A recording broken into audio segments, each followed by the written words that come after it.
Hello game designers, this is Mr. Sparks and this will be video 4 of your Endless Runner project. In the last one we left off with our having our character functionality, having our character be able to run forward and kind of dodge left and right, and then he'll run into this wall and stop. And we're going to test our turning function here. So we'll just double check that again. So if we go to runner base here and we want to go here to this event tick where it says turn corner and add movement. We can test this really quickly by just taking the scale value to 0, which is how our character actually moves. So if we make it 0, our character won't actually move forward or anything. It'll be stationary. And then if we go over here and we take our can turn value and we go ahead and check the box, it should let us turn using the A and D key. So we're going to test that really quickly just to make sure that that is actually functioning the way it should. And then we'll go back and set those to where we want them to be and move on. So when we play now, our character stays stationary. And if I hit D, I should turn this way. A, I should turn this way. So I should be able to do this just by checking that out. So that tells me that my turning corners is actually working correctly. So that's all you really need to do there. We'll go back in here again and we'll take this can turn variable. Make sure it's unchecked so that it is false by default. We only want it to turn when we're able, or that situation is there. And we'll set our scale value here back to 1.0, okay? And so what I want you to do real quick is just go ahead and verify that before we move on so you don't have any issues, and just hit play again. Your character should be running forward. You should be able to do this, but not turn the corner yet, okay? All right, so we'll test that out in a future video with actual tiles. So the next thing we want to do, we're not going to use this level here because we're going to be generating our own course as we go. So what we want to do is let's kind of back up to this blueprints file here, and we're going to in this main folder we're going to save a new map. Okay, so let's go up here and we're going to go to file and we're going to choose new level. So we're going to create a new level to use. And you'll get these choices here, and we want to choose this one right here, this default one. So just click that and it should load this new map up. If it asks you to save, you go ahead and just save what you have, and then you come on. So now it's going to be untitled, so the first thing we need to do is go ahead and save it. So we'll just go ahead and click the save current button up here. It's going to come up here, and just make sure you're in this blueprints folder here. You're not like here in just normal content. So just make sure that you go inside your Endless Runner and in your blueprints, and we'll just call this let's call this course 1. Okay, and we may make additional courses, so we'll have maps for those. So we'll just call this course 1. And now the next thing we want to do to make sure that as we progress through our project that this is the map that actually loads for us each time we start up our project is you want to move up here to the settings menu and choose project settings, and we want to go back to maps and modes here, and what we want to do is navigate down here to the default map. So this is right below where we change our game mode and everything. So we want to go here to editor startup map, and we should see course 1. So let's go ahead and choose that for our editor. This is what will start up in the editor in our game default map. We'll go ahead and set that to course 1 as well. We'll probably create, before this project's over, a main menu, and then we will actually make that the game default map. And that way when we package out our game, it will use that map to start with, and then we'll set it up to where we actually go and pick a course and move forward on that. Okay, so we can close that out now. We want to get rid of this floor, so we will be actually generating our tiles as we go. So we don't need this floor here, so the only thing we need to delete in this level is the floor itself. So just verify that, click it, should be gone right there. So if we were to just hit play now, our character would just kind of fall through the air. Okay, and let's show you a little trick where I kind of fail and I'm not sure, well, where's all my stuff at, and in this big wide world it might be hard to find. So the easy way to find something is the player start is where we want to kind of be.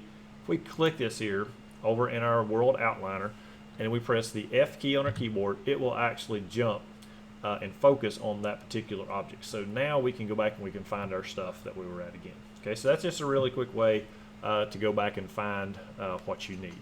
Okay, so just go ahead and click Save All. Make sure that our changes have been saved, and then now we can move on to starting to create a tile. we'll create a master tile, and then we'll get that generating and make sure that that's working. And then that's probably what we'll finish up in this video, is just getting all that. That will probably take a few minutes or so to do and get that functionality correct. So what I want you to do is go ahead and create a new folder if you don't already have this one. So again, how you create a folder in your blueprints is just right click and then just choose new folder, and then you want to name it actors. Okay, so and you can go ahead and go into that one, and we're going to make a new blueprint in here. So what you want to do, right click inside that folder once you have it created, and you want to go up here and choose blueprint class, and from there we want to pick an actor. Okay, the class we want is an actor. Okay, create a new actor blueprint, and we're going to call this new blueprint here master tile. Okay, so we call this our master tile. And so an actor is just basically anything that you can spawn, place or spawn in your world. So we're going to spawn these in when we need to. So we'll open that up. And when you open this up, you'll get just basically this blank viewport. And so what we're going to do is we're going to add a few things to this. Okay, so we're going to first of all, we're going to need a static mesh component. And so if you go up here to add component, and we're going to go down here and we're going to choose static mesh. This will just be an object that we can use. So, and we'll just call this our floor. Okay. So when you do that, you won't see anything happen. So there's nothing that actually shows up here. But what we want to do is we want to go in here and tell it what we want. So we're going to look for a object here called floor. Okay, and you should see one that says floor 400 by 400. Okay, and that's the one we're going to use. So we'll go ahead and use that. And what you'll see here is we'll get this particular object here. Okay, and so what we want to do is we want to move this along the y-axis. So this is 400 units or 400 centimeters wide. So we want this to be in the center of our origin point, which is this little white ball. This is a scene root, so this is actually the origin point of our blueprint. So I'm going to go up here in the location, and I'm just going to move the location. I believe it should be -200. And that should put it over there. So you want to make sure this is -200 because the direction of the arrows is the positive direction, or you would put a positive value there. If you want to go the opposite direction, you would use a negative value instead. So since this is 400, if we move it 200, -200 on the y-axis, that would move it in this direction. Okay. So the next thing we need to do is we're going to add a couple of walls to this. Okay, so we'll add an additional, so we'll just click right here again, just click this, and we'll add another static mesh, and we'll just call this one left wall. Okay, and here in our static mesh, we're going to look for a wall, and we're going to use this wall 400 by 300. Okay, and that'll put us this wall over here. And we're going to scale these around a little bit, but this one will pretty much work for now. We just want to get this working, and then we'll modify it as we need to. So we're going to move this over to about the edge there. And I usually like to do this. If we can go here to maybe the front view, I think it is, and you'll get a wireframe view, and you can kind of come in here and look, and everything kind of snaps to these little grids here. You may have it snap into 10, which means it will snap every 10 units. So that looks pretty good there. So it looks like that's about -190. So if you just want to just type that in, -190, if it's originally here, which is where it should spawn in initially, if we go -190, and it'll kind of push it over there for us. Okay. We can just duplicate this one since we want to use another one for the right side. We can just say duplicate, and we'll just call this right wall. Okay, and now it is exactly the same place. If we were to move the right wall, you can see it's there. Let's just move that one +190 and see if that puts it over there on the edge for us, and it looks like it does. Okay, so this is a very narrow course. We're gonna expand this a little bit, but we're gonna get it functioning first, and then we'll worry about putting some different materials on these and some other things. So the next thing we're going to need, we need two more things in this before we can start setting it up to test it. Is we're going to need an arrow component. So if you go down here in the components and you say arrow, okay, we're just going to call this the attach point. Well, not attach point. There we go. Okay, and all this will be is just like a little red arrow that you can see right here. So we want to move this arrow, or this attach point, along this about 400. So on the X. So what that will do is that will place it out here at the beginning. Okay? So this is where we're going to use this location here of this arrow just as a reference point to spawn each tile. So our origin point of our tile is going to be this particular point here.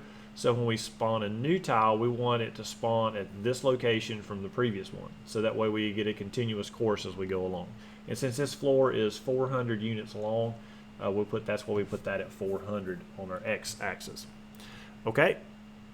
And then the next thing we want to do is, or the last thing basically we want to do is we want to check, and we're going to add a box collision. So let's say box, and we want to add a box collision, and we're going to name this end trigger. Okay, and we'll get this little collision box here which will detect collision and everything. So what we want to do is we want to move that. If we move that on the X, let's try 380 just for example and see. And that's pretty close. We'll adjust this as we need to. So what we want to do basically is we got to figure out the box extent of this. This is what our character is going to run into, and it's going to trigger the event to tell it to add to our score, spawn a new tile, and various other things. So on our box extent, we don't need this to be very wide, so we're just going to, on our X extent, we're going to say 10. That'll make it thin. On our Y, let's try 300 and see. It's way too big, so let's say 200. Or not 20, 200. We'll go with 200. That looks pretty decent. We can raise this up a little bit. And on our Z, let's try 100. Maybe 150. Okay. And then all we got to do is we want to drag this up, and so the bottom of that kind of hits right there. So our character, pretty much, even if they jump this area here, they're going to pass through this invisible trigger here, and that's kind of what we want. So let's move this forward right there. So when we hit this, we want to generate a new tile. So if you want to go ahead and set that at 390 on your X location and 150 on your Z, that should put it right about there. And then your extent, to make it look this shape, should be 10 on the X, 200 on Y, and 150 on Z. Okay, so that'll pretty much take care of just the initial setup of what we need. So this is pretty much all that we need to get our tile set up. And so the next thing we need to do in here, we'll go ahead and compile it right quick. The next thing we need in here is we need an event here on our end trigger. Okay, so what we want to do is we're going to create that, and then we'll actually go over to our game mode, and we'll be setting up a function to add floor tiles, and then we'll actually tell it to run that from in here. So we'll have to be jumping back and forth a little bit. But the next thing, let's go ahead and do the one function that we need in here that we'll need over in the game mode before we move on, is we're going to go over here and we're going to create a new function. Okay, so we need to get the location of this little arrow component so we'll know where to tell it to spawn the next tile. So we're going to create our own new function. So you go down here to the functions and just go here where it says function and click that. And we're going to get this get attach transform point. So we'll get an attached transform point. Okay, so when you're naming things, name them something that's makes sense so that it's easy to remember and when I'm searching for it.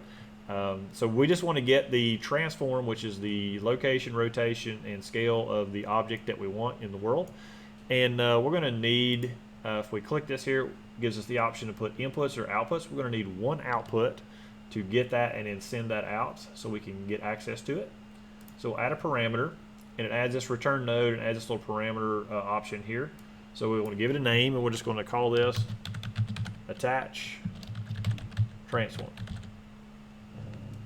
Okay, and then we're going to change the type. So here's where you do your type. So then it defaults kind of to a Boolean, which is just a true false value, but we want a transform. So this is the orange one down here. So we're going to choose that. So that gives us an orange pin. Okay, so we just drag this over here. And then what we want to do is we want to get the attached transform, or we want to get the transform location of the attach point. So if you just go up here to your components, drag the attach point down, you'll get this little get node here. And we're just going to simply drag from that pin there. So just take this little, put your mouse there, drag this out. Gives you some options here. We're going to say get world transform. So when you start typing get world, you should get these options here. We want the transform. So this will be an orange return value. So we just plug that in here. Bring that back down here a little bit. Just kind of organize it a little better. In Blueprints, you'll find out that it's some of these wires really go crazy. So as we need to organize them a little better, we'll teach you how to do that as we go along. Okay, so we'll go ahead and compile that, and that's all we need to do in here for right now. So we'll go back out here, and we'll jump into our game mode. So you want to go navigate to your game mode, your EndlessRunner game mode. Open that up. Okay, and then we're going to be setting up. Right now we should have this particular part here where it just sets our input mode, and so we're going to actually do a different thing in here initially, but we want to create a couple of functions, and we'll do one, and then we'll kind of expand on this a little bit. Okay, so we're going to do one that is going to allow us to spawn floor tiles. Okay, or spawn this master tile and anything that we base off of that. Okay, so this might take a little bit of time to do, but we're going to do this and do it correctly so it's all working the way we want it to. Okay, so we're going to first of all create a function, and then once we get done with it, we'll just duplicate it and we'll modify this function to fit the one that we want to just spawn some initial tiles that won't have any obstacles or anything else. So just kind of a starting point for us to do. So we're going to click new function, and we're just going to call this add floor tile. Okay, very simple function, simple name. So we'll actually call this function when we go. So what we can do before we set this up, let's go ahead and go back into our master tile. We'll come back into this in just a minute. We'll do all the functionality, but we'll go ahead and set our master tile up so when we get done we can go ahead and test it. So go back into your master tile right quick. Just leave your game mode open. Make sure that you do compile this or you won't be able to have access to this particular function. So we'll go back in here and we're going to choose our end trigger. And if you go here to the right hand side and go down, make sure that the end trigger is what is selected. And you go to the very bottom of the detail section, you'll have a bunch of these events. Okay, and we want to add an on component begin overlap. So when something overlaps this box, okay, which will be a collision, we want to do something. So if you go down here to the bottom and you click that, you'll get this little function or this event happens. Okay. So what we're going to do first is we're just going to go right here where it says other actor, and we're going to pull off of this pin here, and we're going to say cast to runner base. Now, since we only have one character, this is the only thing that's really going to overlap this, so we're just going to verify that it is the runner base before we do anything additional. Okay, so this is kind of like a branch check that just checks to see, is it the runner base? If it's not, the cast will fail, and we're not really going to do anything off of that pin, so it would just stop. Okay, so we want to, when we overlap this, we want to go to our game mode, and we want to run that function. Okay, so we're just going to say get game mode. So we've got to get our game mode first, and then from there, we're going to cast to, just like we did here, we're going to cast to our runner game mode. So we're going to say cast to, and we just get these options here. So we got endless runner game mode is our game mode. So we're going to choose that one, and we're going to plug those into the top pin there. Okay, and then from there we're going to drag off anytime I want to access a function or a variable or anything else from a different blueprint class than what I'm in, is I can use a cast node to do that. And then to access that, you go down here to the bottom where it says as endless runner game mode, you have a blue pin. So we're going to drag from there, and we're just going to say add floor tile. So there's our function that we just made. Doesn't do anything yet, but we're going to call it right here. So when we do actually get it all functioning, this hopefully will work. Okay, so we're going to add that floor tile. And once we do that, we're going to do a delay. Okay, so we're going to delay about 2.5 seconds. So let's say 2.5 in our delay. So this will, once this adds a floor tile, it'll delay about 2.5 seconds, and then we want to destroy this current tile. So we go say destroy actor. Okay, so this will destroy this particular tile out of the game. So we're gonna say destroy actor, and that will take this tile that we're on, and once we're past it, we don't need it anymore in the game. We don't want it hanging around, so we'll just destroy it and get rid of it. Okay, because we've spawned new ones out in front. So we'll go ahead and compile that, and that should be about all that we need to do in here. We'll just leave it open just for now, just in case we need to come back to it. So then jump back over here to your game mode, and now we're ready to set this function up. Okay, so the first thing we're going to need is we're going to need a couple of variables. We have one called next spawn point. If you do not have this one, then go ahead and let me just go ahead and delete mine off because we might not have done that in the last video. So we'll go ahead and make them all from scratch. So if you're sitting here, you have no variables in this particular blueprint, we're going to say variable, and we'll say next spawn point. So we need to know where the next point we want to spawn a tile. Okay, so we're going to make that a transform type. Okay, and then we're going to make one more, or a couple more. So we're going to say here, we're going to say floor tile. And this is a little bit different, so we actually have to search for this one. So we're going to go up here to the variable type, and in our search bar, we're going to say, let's see, we're going to say we want this to be an actor. Okay, we want this to be an actor. So you go down there, type in actor, and we want this to be a class reference. So we want this to be an actor class reference. Okay. So, and then we're going to change the type up here from a single value to an array. So this will allow us to store multiple tiles, which we'll be creating in the future, and we'll be adding new ones in there, and we'll just have it choose one at random. Okay. So we need to compile our blueprint before we can give it any default values or add any elements. So what an array does is it basically allows me to house multiple values of the same type in one variable. So the way you do that, once you compile, you'll get floor tile, you'll see 0 array elements. So we're going to click the plus sign, and then that will give us index 0. And then these will start at index 0, and then it will follow 1, 2, 3, however many we have. So we've got to tell it which one we want. So we're going to click in here, we're going to say master tile. So we're going to say master tile, and that will be our only one we have right now. Okay, so what we want to do is from our add floor tile, we're going to drag over here and we're going to say spawn actor from class. So we want to spawn an actor. Okay, that's going to ask us what class, and we need a spawn transform. So what we're going to do is we're going to say, we're going to drag our floor tile variable out, and we're going to say get. Okay, so we want to get one of these. Right now we only have one, but we want to get one of them. So we drag down here and we say get. So we're going to get a copy. And this will give us an index value. Currently we only have one, but we're going to set it up to where however many we have, we don't have to go back in and actually redo this portion of it. So from here, we're just going to go down, back to the left, and say random integer. So we're looking for random integer in range. So we're going to give it a range of values. So minimum is 0. That's our first index. That's fine.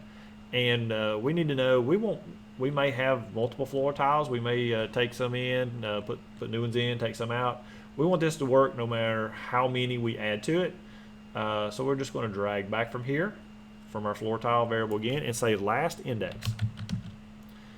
And this will give us the last index value that exists in here. So again, index values correspond to this here. So if we had 0, 1, 2, 3, the last index would be 3. So it would choose one of these floor tiles between 0 and 3. So whichever one it picked in the list here, that's the one it would give us. And then we're going to say we want to spawn that one. Okay. And what we want to do for the transform is we're going to use our next spawn point variable. So we're going to drag this out, and we're going to get it, and then we're going to plug this in. Okay. So that's pretty much takes care of spawning which actor and where to spawn it. Okay, now we got to figure out how do we get this and know where that's at. So we're going to move along over here. So what we're going to do next is we're going to say from here, we're going to say cast to, and we're going to say master tile. And it might give me a suggestion here, but it doesn't. So we're going to cast our master tile, so whichever one we have. Okay, and from there we're going to get in that get attach transform. So we're going to say get attach transform point. So we're going to call that function we made. Okay, so here it is over here. This is our function that we created in here, and here's where we're actually calling it. Okay, so from here what we want to do is we want to take our next spawn point, we're going to drag that out, and right here we're going to set it. So we're going to figure out where is that the tile that we just spawned in the world. We're going to go and see where is that arrow component so we know where to spawn the next one. So we'll set that, and this variable will get updated each time we spawn a new tile. Okay, so fairly simple process. Okay, and that's pretty much all we need to do in here. We'll add a return node at the end, so make sure that that stops the execution. So we'll add a return node at the end. Okay, so this pretty much is all we need to do to get this working. Okay, so simple little function. We'll go ahead and compile that. And what we want to do is we basically want to set up a way that we can spawn some initial tiles, because on these here we may spawn some obstacles or pick up some different things like that. And we don't want those to spawn with the first few tiles. Okay, so what we'll do, we'll go here and add floor tile, and we'll just right click and we'll just duplicate this, and we'll just say we'll call this add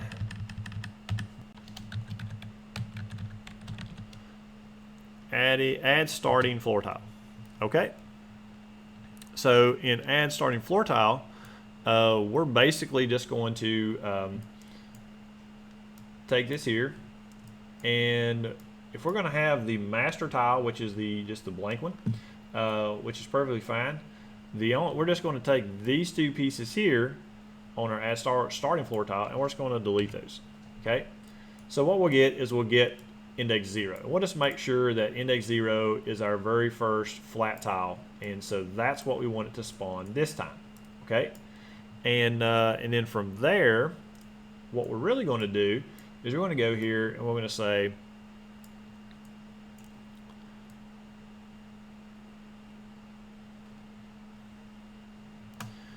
we want to add one little thing here. So we'll just kind of back this up here a little bit, and we're going to say we're going to add a branch. Okay, and you'll see why we're going to do this here in a minute. So we're going to add a branch, and we're going to have a couple of more. We're going to add one input, and so let's go ahead and add our input into this. And I'll explain why we're doing this, so just make sure you get this working, and we will explain why we're doing it this way for this particular function. This is going to be the starting tiles only, so we're only going to run this at the very beginning of the game. So we need one input, and we need, we're going to call this tile count, and this needs to be an integer. So we want this to be an integer, okay? And so what we're going to do from here is we're going to just drag down from here, and we need a condition. So we're going to say greater than. So we're just going to say integer is greater than. We're going to say 4. Because we're going to spawn about 5 tiles initially. So I'll explain this number here in just a minute. Okay. And so what we want to do is, if this is true, so we're going to leave, I believe we can leave this bottom part here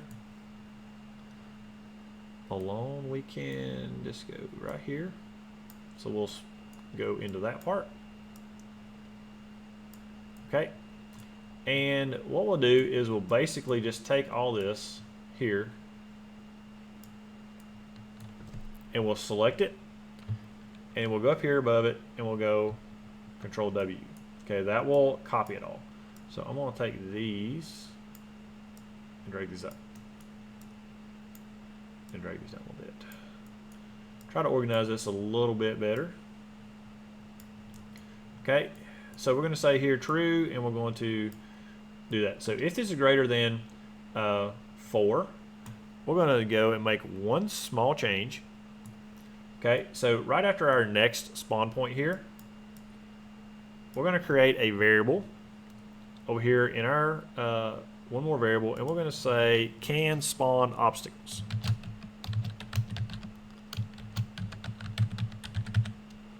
Okay, and so once that we do that, and this needs to be a boolean, and it just needs to be a single variable. Okay, so compile, that should be false by default. So we're going to go here and we're going to say spawn obstacles, set that, plug this in, and we want to check the box. Okay, so we want to tell it if our tile count, so we've already created at least 4 tiles, we want to be able to spawn obstacles after that. Okay, so that should take care of this particular function, I do believe. So let's compile that, and we'll move out here to our event graph. You still recording?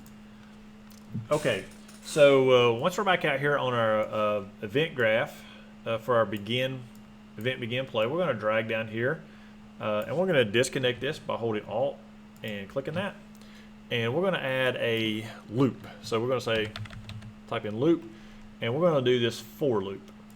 Okay, and what that'll do is that will actually just do whatever's on the loop body. It will do it X number of times. So we're going to say we start with 0, which will be the first one, and we want to do 5 tiles, so this last index would be 4. Okay, so you got to remember that when you're doing this programming uses zero-based counting, so 0 is actually your first element that it's going to do. So it's going to count 0 as 1. So you can always remember, if I want 5, I just subtract 1 when I'm using a loop like this, and that will give me 5 total. So 0, 1, 2, 3, 4 would give me 5. Okay, so what we're going to do is we're going to add our starting floor tile. So we're just going to drag this function out and drop it, and we're going to run that off of the loop body. Okay. The completed pin, we'll take this down here and set it to this, so we have control of our character. And the tile count, you'll notice, is right here. We're going to use that for the index. So this index will count as it goes. It'll go 0, 1, 2, 3, 4. So we're going to say if this is greater than 4, we should be able to move on. Okay? And so let's go ahead and test this and see what happens. So hopefully everything here is working. So go ahead and compile that. We'll go here. We'll probably spawn a little bit above where it is. So we may have to adjust our player start to get it down to where our character is actually on the floor of the tile. So let's see what happens. So we are running and our character is going, and as you can see, I'm going to press F8 to kind of eject out of here and just kind of move and let you see what's happening. So this is kind of what's happening in our level is our character hits a new tile. You see it spawns one. A couple seconds later, it is deleting the ones behind it. So that is what we want to happen. And so once we do that, we should be in good shape. So that pretty much is all we need to do to get our course spawning. So let's go ahead and well, we got just a few more minutes. This video is going a little bit long, but we'll just do this last little part, and then we'll kind of end here, and we'll start creating new ones in the next video. So let's go to our viewport, and let's go ahead and adjust this tile just a little bit. So let's go to our floor, and I have some parameters from a different project, so we'll just try these and make sure that this works. So we're going to take this right here, our floor, and we're just going to change its scale a little bit on the X and Y. So we're going to change the scale on X to 2. That'll make it about twice as long. And we'll set the Y value to 2.5. Okay? So that's going to make it wider this way. So now obviously what we need to do is we need to change its actual Y location. So if we are at 2.5, that puts us at about 1,000 units. So it's normally 400. So 2.5 would be adding 600 to it, so it should be just at 1,000. So we're going to make this minus 500. That'll put us back over in the middle. And then we also need to do the same thing to our wall here. So the only thing we need to do for a wall is change the X scale to 2. That'll make it as long as the floor. And then we're going to change our Y value, I believe, to minus 490. See if that puts us out there. Get this right. Yep, that looks good. So we'll do the same thing here for our right wall. Set our X value to 2 on the scale. And we'll put its Y location at a positive 490. And that'll move that over to there. Okay. So two final things. We got to make sure we move our attach point. So let's take our attach point here. Let me find it, attach point. And the only thing we need to do is change its X location. So let's make that 800. That'll be at the end of our new tile. Okay, and finally, our end trigger. So we'll do our end trigger. And we're going to make that a X location of 790. Okay, and we'll adjust its size here in a minute. Our Z value at 195. Okay, that's going to put it up a little bit, but we're going to change the actual extent of it. So we're going to leave the X at 10. We're going to make our Y 480. That'll make it wide enough. And we'll make our Z 200, I believe. So that'll make it slightly higher than we need it to be, but that'll be okay. So if we do any kind of higher jumping, that should work. So now we can let's go ahead and add a little bit of texture to it. So I'm going to take this here. Instead of this material here, this basic floor, I believe that I have used, if you go here and you type in brick, you can kind of choose the one you want, but I'm going to use this brick clay old, and that'll make this floor kind of look like that. Okay, and we'll go ahead and do that to the other two. We'll do this for the wall. Select the wall, we'll say brick, clay old, and I'll do it for this right wall as well.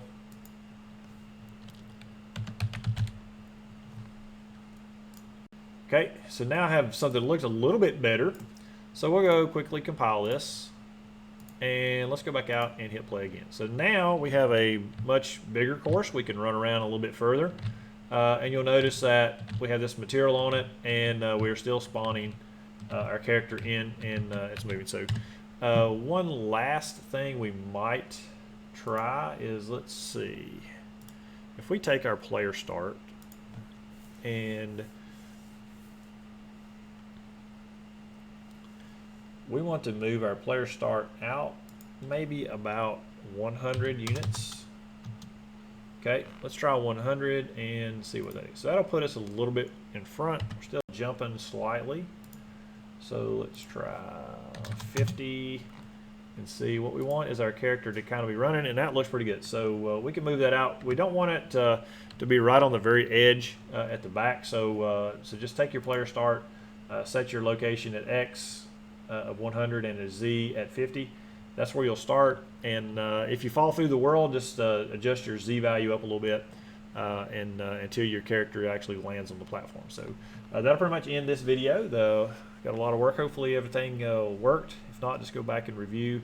If you've got any questions, please let me know. See you in the next one.